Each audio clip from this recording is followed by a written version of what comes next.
Reg Palmer. The mayor of the airwaves is ready to go. Talking to people you want to know. Face to face. One-on-one. Get the story and have some fun With Reg Palmer.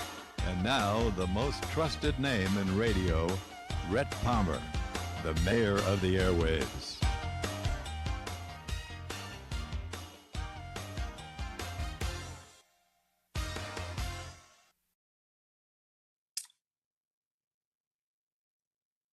This man wants to restore common sense.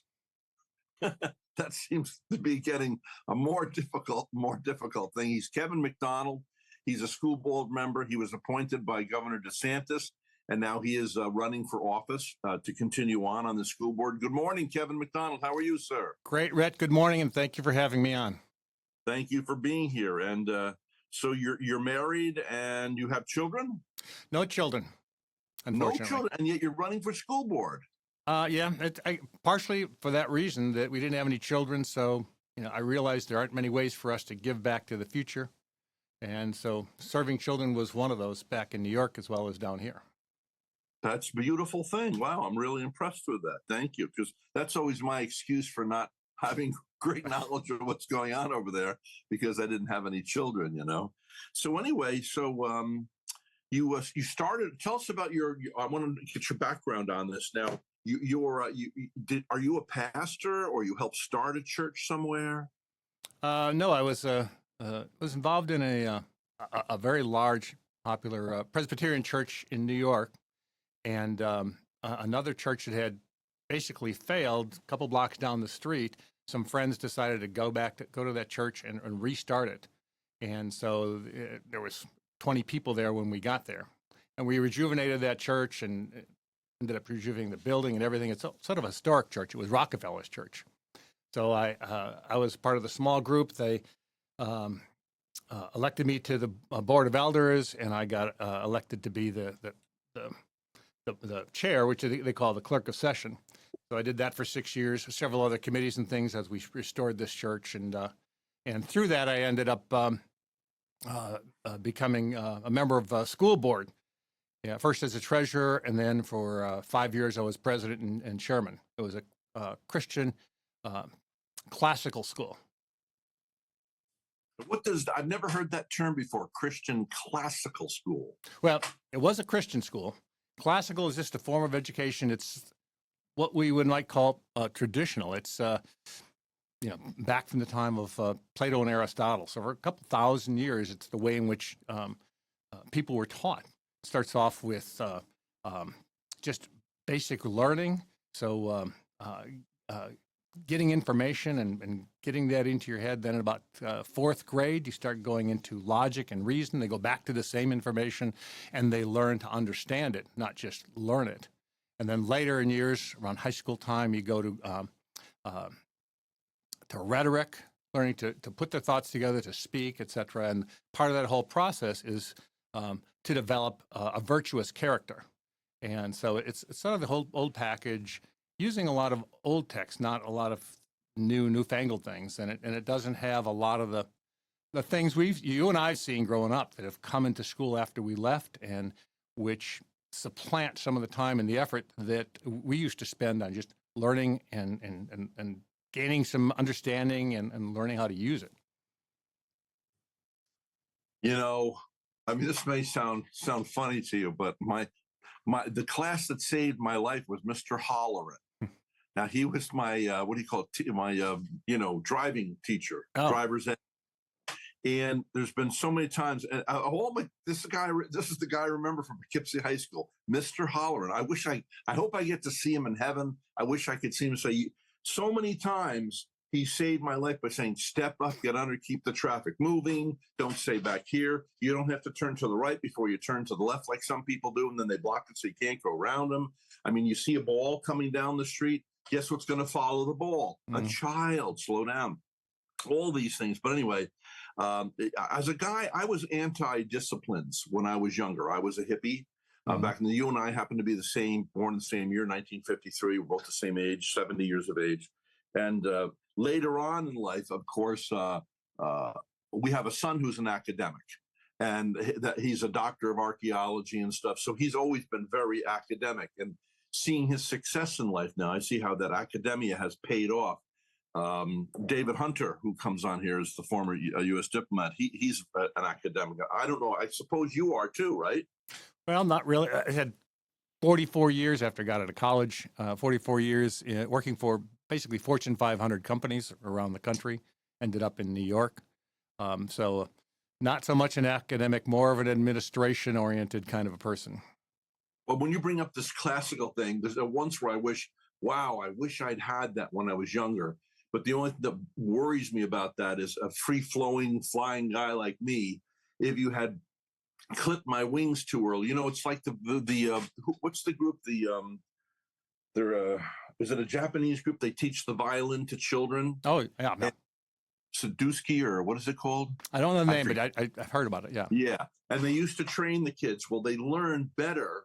Don't teach the young 3-year-olds music. Let them play the violin. And then a couple of years later, come back and show them the technicalities. Otherwise, the technical stuff cuts off the creativity, the rules, Well, that's a little bit what the classical design is about. It's first teach them how to, what they need to have in their head, and then later go in and help them learn how to understand it and process it and take information into wisdom. And classical is frequently used by Christian, Catholic, some Jewish schools, not used a lot by public schools anymore, although it's not specifically Christian at all. It just happens to be preferred by them. And a lot of homeschoolers use a classical curriculum.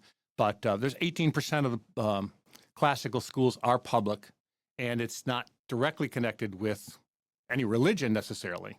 If you are a Christian, you might inject a biblical worldview into it, but it doesn't have to be. And a lot of people are confused by that. They know that Christians use it, and they're fearful for some reason, or for lack of understanding. They're a little fearful of classical because of that connection.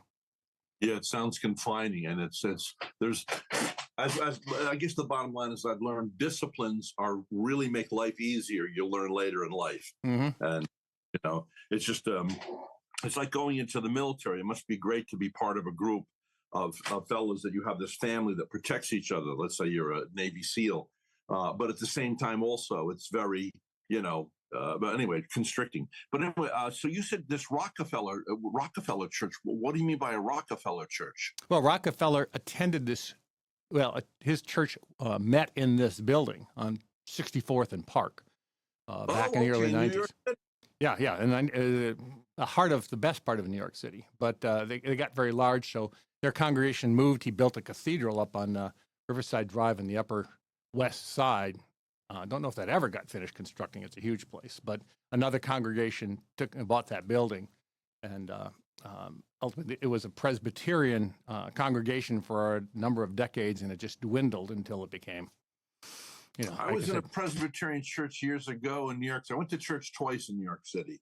And one time was DeLorean was sitting next to me. Okay. Remember DeLorean, the DeLorean car? And then the next time I went to Dr. Norman Vincent Peale's Marble Collegiate Church. I know it, yeah. He wrote The Power of Positive Thinking. But anyway, my only encounter with the Rockefellers was I got hung up on by a Rockefeller. What happened is Mrs. Rockefeller up in Maine. We go to Maine during the summer for a week. We'll be going in a couple of weeks. And she granted me an interview with some book she'd written. This was a number of years ago, maybe 10 years, 11 years ago. So she said when I came up, then I could meet with her up in Bar Harbor. And so I waited a year, and then I called. She says, I don't recognize who you are or your name, and I don't talk to people I don't know. And she hung up on me. Okay, so I said, wow, look at that. Boy, that's kind of a greed, and she doesn't even remember me, blah, blah, blah. Okay, so I'm waiting there. So 5 minutes later, I get a call. It's from her. I'm so sorry, Mr. Palmer. She said, I thought you were another politician asking for money. Can you give me her number? So I'm really glad that you're running for school board, rerunning. I mean, I'm actually how did you manage to get Governor DeSantis to appoint you? How does that system work? Well, you can go on a website, fill in an application form, and just say, here's my background information. You on the website, you pick the opening that you're applying for, and you submit that. Now, you also, if you want to get it, if you know people who know some people who connect back to Tallahassee, you Influence. you enlist their support to just get above the fray and get recognized. But other than that, it was send that information up and wait for about, what was it, 6 weeks, and out of the blue, I got the call that that I had been appointed. Well, congratulations. Now, you replaced a guy who said that Moms for Liberty were just a group of women that had too much time on their hands. What a horrible thing to say. What do you think about that? Well, it's like, from my Christian background, trying to get along together and make space for people of different opinions, and in a government role, my responsibility is to not dismiss any subgroup of our community. You may not be able to please them all, and you may not be able to do what they think, but you should know what they think, and you should be able to incorporate that. And Moms for Liberty has done some good things. They were born here in Vero Beach. Now it's a national organization. Came on my show when she was a school board member. Yeah. And So- actually, her late father, owned the building you're in right now. Really? Okay. Yeah. Great. Yep. I didn't realize she's been here that long. Yeah. Her mom used to listen to my show 30 years ago. She was a nurse in town. Her father was very, very successful. Now, we're talking about Moms for Liberty. What happened? The guy that he replaced. Who's the guy that you replaced? Brian Barefoot. Brian Barefoot had said, Moms for Liberty are a bunch of women who have too much time on their hands, which is it's not a good thing. And there was a guy running against Tiffany years ago, and I'm sorry he's no longer alive, a little young Chinese fellow, but he said when they were running for office, he said Tiffany Justice has 4 or 5 kids. And so he said, well, I have a real job. I forget the kid's name, but it's like he lost the election at that moment. Like being a mom is not, to me, I don't know how you feel, Kevin, but to me, moms are the greatest thing in the world because they rock the cradle, baby. They create the future, but more importantly, it's not an easy job. I think No. I think a lot of women might be happy going to work because you're not trapped into a very, very difficult job. But yeah, and you've seen it. I remember my mother, all the other mothers. You just pour your life into it. But what a great investment! The thought of just investing your life into children and loving them and sending them off to create a great future. I mean, what else can you do that's better? My mom, we had problems with my mom with some alcoholism at one point for a short period, but she never, ever, ever, never put me down. She always said I could. She always believed in me. And just those words. Half my family is Jewish, and of course, in a Jewish household, the children are it. And even if you're a Hasidic Jew, if the mother should die within 2 months, the Hasidic Jews, they take the children out of the household, and they're not allowed to go back and live with the father until there's the presence of a female, a mother, Really? I didn't know that. in the house. Yeah. That's how important, how revered the mother is in Judaism.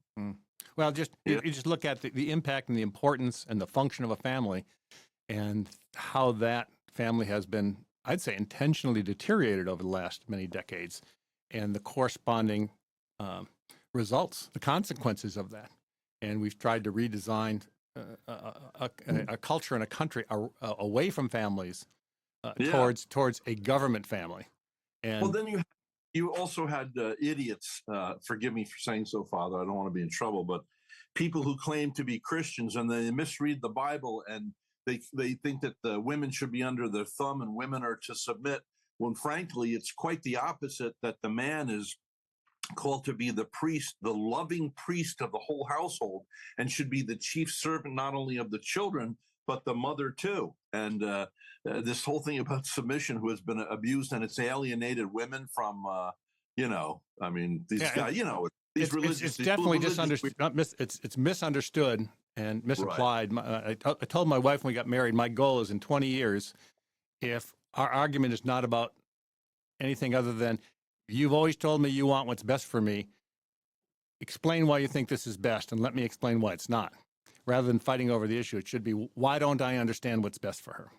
So it took about 20 years to get to that point, but which it should. I mean, you're two people. God says to become one in one day. but then you spend the rest of your marriage trying to make that happen. Well, it does say, it says the fool does not confer with his wife, because women have that extra intuitive thing. And if you cut yourself off to that, you're blind to it. You know, I'm sure your wife will say, like, I don't like that guy, Rhett Palmer, and I don't think you should hang out with him. She's You never should said that. listen to your wife. You should listen to your wife, because they know. Yeah. You know, like I said, when I used to, when I used to sing in churches, I always got to know the pastors. I'd be staying probably at their house or something, and after a couple of days, I'd say, what does your wife think of me? Because I knew if the wife thought well of me, then I know I'm on the right path. Mm-hmm. But if she discerns some glitch in my armor, then I go, oh, I better think about that. Now, let's get back to you running for school board. Okay, so what is it that you want to do? What would you say your priority is, and why should people be voting for you, Kevin McDonald, school board member? Well, there's a couple of platform points, and I'll just state them. It's really primarily restoring common sense and some of the local values. When I first got to Vero Beach, we're driving with all of our stuff in a truck down from New York, and I got into Florida. I saw a big billboard with a proverb on it. I'm going, I'm home. Because in New York State, you could probably actually get arrested for doing that. But I mean, that's sort of, I think, still the culture of Indian River County. And I think common sense is what most people think. And I've seen a lot of things coming out of the school board, my predecessor and those who voted with him, that I'm going, you can think some things or maybe should be this or should be that, but there's some things that you go, this is a fall off the log easy one. 4-year-old child can figure this out, that it should be A, not B. And they've been going with B. And I realized that affects ultimately 17,000 children in Indian River County and all the ones coming through. So that's a primary goal of mine. Also to defend parents' rights with their children. And that's become an issue, not just here, but the issues that are coming down to here have been growing and boiling over the rest of the country. And parents. In other words, the government should not subjugate the God-given authority that's given to the parents. Exactly. In fact, the school board's job is to augment and do the parents' job. The parents, the children belong to the parents, and it's their job to educate them, raise them, instill culture and values. We give them, parents, not we, but parents give them to the schools for 8 hours a day to augment that process and hopefully do it better than they might. But ultimately the children are still the parents' children, and we can't disassociate that. And we're down the wrong road if we're not respecting them and hearing them and trying to achieve what they believe is right. I'll tell you, I'm really impressed with the fact that, you're been a successful man and you're married, your marriage has been successful, but you don't have children. And yet I've always thought that kind of got me off the hook as far as running for school board. So did I. You came along and didn't have children. I think I just highly, I admire you exceedingly, the fact that you're doing this despite not being a father, that you want what's best for our children. It's your way of giving back because you didn't have children. Well, I must admit, in both times, when I spent 7 years on the other school board and then this time, it wasn't something that I said, you know what, I really need to do that. Although when I came down here, I said, I have some background. I kept thinking maybe I should contribute something to the community. I never thought of myself as a politician running for something.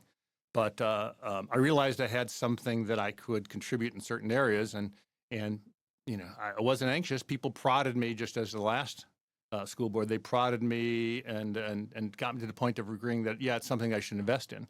But yeah, it's something a little bit daunting to get involved with, and you realize that there are people who won't agree with you, and around a lot of those people, when they don't agree with you, they have to hate you at the same time. And I disagree with certain people. I try not to hate them. I try and understand them, and then disagree with them. I don't hate anybody. We made friends with a couple up here last summer, older couple. He looked kind of like an old sea captain. He'd been a priest, and then later in life, in his 60s, he actually got married. They're a lovely couple. But when they found out that we were conservatives, they've slowly fell back. And I remember when Hillary and Trump were first running, it was amazing. My friends up on not Nantucket, doesn't matter, Long Island, the Hamptons and everything. Anyway, just a lot of these liberals that I was friends with, they are the ones that unfriended me on Facebook. I mean, they're very vitriolic, given over to emotions, in that they people who let their emotions rule say, well, I know, I care. So what I think is right and what you think is wrong, and if I want to put a muzzle around you so you can't speak, It's like on the college campuses. I mean, let everybody speak. Why do these liberal kids yell at the conservative kids instead of just? It's like this emotional thing. It's almost a demonic, possessive thing or something, you know? Well, I agree. And I think part of the answer to that, it comes down to your view of the world. And organized organizations call that a religion. So we have a worldview based on Christianity and the Bible, Jews on Old Testament and the Bible. Muslims have an organized religion, but there are other worldviews that are not claimed as churches. And secular humanism is a big basket that covers all of them. But there are a lot of little denominations and doctrines of this religion, and global warming's one of them. But like a lot of Christians, they don't read the Bible. They don't understand the details. And when they get challenged, the details of the faith, they get defensive. Inside, they realize they've never bothered to understand it. And I think that this worldview of secular humanism is very much that way. They know a couple of catchphrases. When you challenge them, there's no logic or reason behind it. They haven't thought it through. And so challenge immediately becomes very defensive, and the only thing they got left is attack. And it's unfortunate because that precludes the opportunity for different ideas and different views to come together.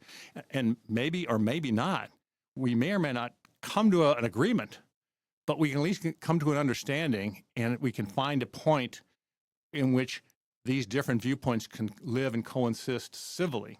And that's, been one of my themes is I'd like to see civility come back to the school board, which ultimately tends to drive through our community. The challenge with that is, you can take a horse to water, but, if you can't make them drink, and if people really don't want to engage in civil discourse, it's like a teeter-totter. You can't do it unless both sides want to do it. Well, it's like, the Lord said, Jesus said, the world hates me because I show them that their deeds are evil. Nobody wants anybody picking out their sins. And this will sound radical. I did not believe in Jesus till I was 29. I was into Eastern religions. But I had a miraculous encounter in my living room, just he and I was gloriously, what they say, born again into his kingdom. And I was like, wow, you're real, Well, I remember one of the first things I remember being in my bedroom at night, looking up at my ceiling, thinking, oh my God, this is great. Oh, I can relax. I'm not God.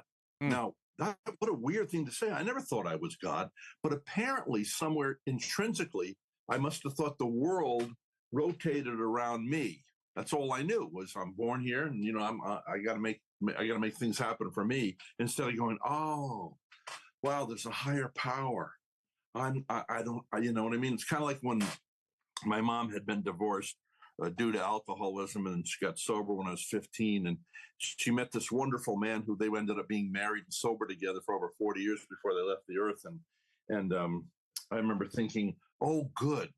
I remember this is something a 13, 14-year-old shouldn't have to say, but it was like, oh, this is great. Now I can have a girlfriend because I don't have to take care of my mom anymore. I didn't realize the responsibility of being the only adult in the household was on my shoulders, And so anyway, so blah, blah, blah. So no, I think that's a good point, because you get to, if you don't believe that a God created this and therefore there's a purpose and an end point to this entire existence, now you have to believe that the world is an accident of chaos, and that you're at the center of this chaos, and you on your shoulders is the responsibility to control this chaos, ultimately for your own best interest and the best interest of the way you view the world. So these people who believe that, you're forced to take control of the whole world, and you're forced, and there's this attitude that there is no right and wrong. So what I believe must be the most right. So everybody else must be less right and more wrong. And so it's okay for me to demonize them and attack them and destroy them because I've deemed them as evil. And well, you can understand. It's just like, like I said earlier on, you've got a numbskull. I'm not supposed to say that, forgive me, but if you call your brother Rock or Airhead, you're in danger of hellfire in the council. But, they read the Bible and they say, oh, you're my wife. You're supposed to be under my thumb. You shall submit. When the whole thing, that's all the garbage of men and their misinterpretation. It's no, bucko. You're the number one servant of the household. Well, And what woman won't listen to you if she knows you're going to die? You would die for her. It's just like Jesus. Well, it's his love that brings us to repentance. So anyway, right. Well, so that verse, but that verse in Ephesians, actually, it's the previous verse behind that says everyone should submit to one another. Then it goes on, says, Yes. wives, align yourself unto your husband. Then he gives a greater command. He says, husbands, love your wives as Yes. Jesus loves the church. I mean, he sets forth an impossible task because we can't be that good. But that's why that's why I said that to my wife when we got married, because I realized my job, loving her, is to sacrifice myself for her best interest. So I said, I'm going to try and convince you that I've got your best interest at heart, and your job is to make sure I understand what that is. Yeah, absolutely. Yeah, no, right on. That's very good. So, are there any specific things you wanted to tell us today that why people viewing this or hearing this, whether it's on the podcast or on the radio, why they should vote for you, Kevin McDonald? I wish I was in town. I'd like to. I don't believe we've ever met, and I'd like to do a one-on-one with you. But I don't think I'll be, because the election is what? Well, the final day is August 20th, but vote by mail is coming back in right now. Yeah. So people got ballots out there, and they didn't know who to vote for in District 5 in the school board. Now they have an answer. Well, that's right. And you got my vote, Kevin. That's for Thank you. sure. You know. And I wish you the best luck. So anything else you want to bring up before we say toodaloo? Oh, well, just I just a couple other things that I've been speaking of, one of which is letting teachers teach again. I've been speaking to teachers. There's always that frustration that the administration of school becomes too rote and too restricting, and it makes it very difficult for them to provide any creativity and personality in their teaching. And they'd like to get back to more of that. Creative teaching and using their personality, and just let them teach them. And a teacher tell me, you gotta trust the parents. And I think she was talking about when there was issues in the classroom, that the child gets sent off to the principal, and 10 minutes later they come back. There's never a discussion of it. They just come back and sit in the office. And apparently the discipline process doesn't always work well, and the teacher becomes the bad person rather than a disruptive child, which is normal for a child of that age to do. But I think that leads to discipline issues and safety problems in schools. But so I'd like to see teachers be able to teach again, and I also I'm in favor of developing a classical education magnet school as one of our options, as a choice option, not Christian based, but classical education curriculum based. But probably one of the bigger ones also is I am ready to, and I will invest the time. It should be more than just an honorary position of coming in once a month and going to a meeting, but you need to invest time, know what's going on in the schools, visit schools, spend a lot of time, because the job is basically to oversee what the superintendent is doing. He's been doing a great job. We just had great results back, and there have been spectacular improvements. But we have to oversee that and then instill, using the community's values, create policies and principles to overlay our schools upon. So those are the two big issues. And that's why I said restoring common sense is a big issue, because there have been a lot of things that I think are contrary to what the community would want. And they're even contrary to common sense. And so I'd like to see that changed. Well, I know we were in a restaurant, maybe a year ago, and Barbara was coming out of the restroom, a ladies' room, and then in walks into the restroom with multiple women in there, this big man, this big 6'2" man, bulky, and walks right in there. And I mean, if he went in there when she was in there, what am I going to do? If any instinct I have as a man, I'm going to go in there and grab him by the collar and probably sacrifice my own life or end up going to prison, because you're not going to go into the bathroom. So I'm a little disappointed. What I'm getting to is Peggy. Peggy's been right where you are. She ran, she is, as far as I know, Democratic. That's okay. She's a Democrat, but I like her as a person. But recently, of course, for me, if this is true, she's lost my vote in that. I heard that she believes that the boys should be allowed into the girls' locker rooms, and they should be able to compete against females. I mean, it's just, this is not, I hope it's not true. I mean, I'm sorry, Peggy is a very nice person, very hardworking person. I respect a lot about what she does. But let me clarify that issue so that people know, for good or bad, what that is. And it's related to Title IX, which came out in the 70s to protect women and protect girls' rights and created girls' sports teams and things. And 2 months ago, the Biden administration redefined the words there, which basically eviscerated all the protections, or pretty much all the protections of Title IX that they gave to girls as well as women. And the result of that is, yes, boys can say, I'm a girl, and they can join women's sports, they can go into women's locker rooms, they can go on an overnight trip and stay in another girl's room, declaring themselves as a boy. There's a lot of other things about it would be illegal for you to misuse a pronoun. A lot of things that are bad in that. The state of Florida is fighting that. Other states have fought that in courts now. But we put forth a resolution to state the principles. We believe in the principles that Title IX protected. And some of them are keeping girls out of the bathroom. We speak of that because that's the most obvious common sense thing that shouldn't happen. But there's not common sense going around in this world anymore. But the vote of that resolution was to redefine, on the basis of what the school board's perspective is, what boys and girls are and what these things are. And the vote was to do that. Peggy, she spoke very flowery about the resolution, but then at the end, she wanted to push the date back to the following month, which made no sense. Our values and principles won't change from June to July. But more importantly, she felt that she stated that she thought that it might open us up to a lawsuit. But you don't get a lawsuit on a resolution. A resolution is a statement of what we think, but it isn't. It's not a legal position, and it's not something you can't even rescind. So those were two, I call them straw man arguments, that really didn't justify why you would not want to, if you strongly believed in women's and girls' rights and protections, you would say, yes, these are principles that we want to stand up for in this resolution. She voted against that resolution. So to extrapolate that out to what she means or what she believes and thinks is to sort of summarize our or someone's understanding of what that means. But to be fair with her, you don't want to, I don't want her, somebody else shouldn't state more than what it was. She voted against a resolution that that everyone intended to protect girls and keep boys and girls separate as we've always known them. Well, you mentioned classical school, having a magnet classical school, not necessarily Christian. Yeah. And it's too bad that we Christians have to apologize for the preservative that the Christians have been, and be apologetic in today's world. And people saying there's a separation of church and state. Well, first of all, it's not in any of the documents that founded the country.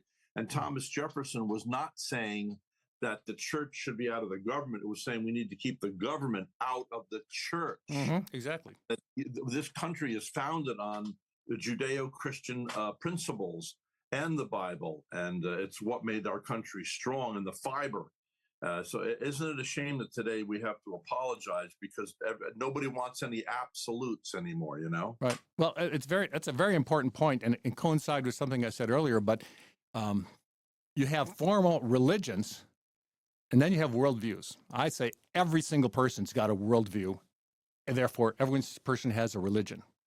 A lot of them bulk together in the worldview of secular humanism, and atheism falls into there, et cetera. But what's happened is they've pushed the nice people aside, saying, well, your religion can't be in the marketplace. And we said, well, we believe it, but we're going to let you push us away. And so what's resulted is we actually have a quasi-official religion in this country, and it's secular humanism. All of our rules and everything that they're doing and proclaiming is based on their worldview. And when Christians say, well, we see it a little bit differently, it's not how do we coexist? It's, you get out of the way. If you're a baker baking a cake, we're going to sue you out of existence because your viewpoint cannot be respected in any way. Our viewpoint, based on secular humanism, is the only worldview that's being allowed in the country. And that's something we have to first understand before we can resist it.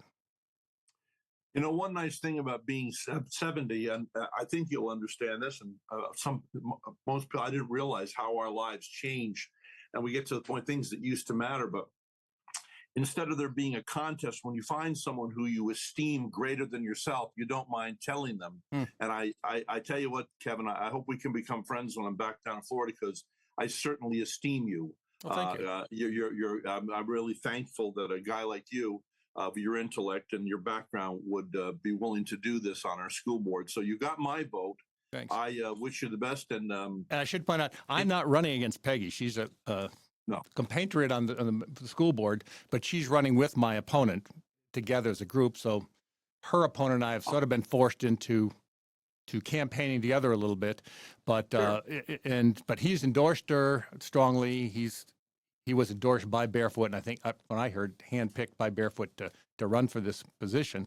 So I'm not running against her, but I think that it's important for people. I want people to say, I think that McDonald has the right ideas and the right values and the principles. I want him to represent those, or I want them to say that I want his opponent to be the one to do that. Peggy Jones is a really nice person. Can't say enough good things about her in general. I disagree with her. My opponent is a really nice person from what I've met of him. He's got a fantastic business career, but I don't think. Sorry. Who is he? His name's David Dyer. He was a CEO of a number of different companies. Very, very successful. Very, very, we'll say, very wealthy. He's got a home, I guess, up in North Carolina and down here, et cetera. Were they Dyer Chevrolet? That's his children, but Oh, part of that okay. part of that family. And I think one of the important things is to invest the time, as I mentioned before. You need to be a full-time resident. I mean, Mr. Barefoot wasn't a full-time resident. He spent the summer. In fact, I met with him in the winter, December, to see if he was going to run, to decide whether I might run. Didn't necessarily want to run against him. And he said, "Well, I've got a campaign manager who can take over the whole thing for you." He said, "He ran my campaign. I was out of state all summer long and didn't have to do anything. He just did that." But you need to. As a result, Barefoot missed a number of meetings. I think 9 meetings he didn't attend. Another 2 or 3 he attended by Zoom call. So if you can't even be in place for the meetings, you're not going to visit schools. You're not going to invest the time. That makes it an honorary position. You sit down at a school board meeting and you turn to somebody to your right and you say, "You tell me how to vote," and it shouldn't be that way. Look, I've interviewed according to a local police officer, detective, I've interviewed over 40,000 people Wow. in the 30 years I've been on air. Hopefully even a nitwit could learn something. But I remember when Barefoot came in, and he was right in where you are now. And it seemed nice enough just years before, I guess, he was running, before it became. But I remember feeling that the essential character was, I felt like he felt he was better than me. And, when he said that thing about Moms for Liberty, that they're just a group of women that have too much time on their hands. Oh my gosh. I mean, he lost my vote there. And I'm because of that, I'm happy to see him gone. So. Right, and they're doing some very good things. And there's a group that's been attending school boards recently, an education group. They don't agree with what we've done and some things, vocal about it. I welcome them. And when they come in, I write down what they talk about for 3 minutes so that I can try and understand and remember and think about what they've said. Because, I always say, if I'm wrong, I'll only be wrong once. Someone's going to change my opinion and I become right forever. So I want to listen to other people. Well, listen, now, I don't know if you have to, I think you have another appointment, but if you didn't, you'd be welcome to stay. The man who's going to come in now is a former Secret Service agent. And ironically, lives in Vero Beach. He's just got a book that's come out.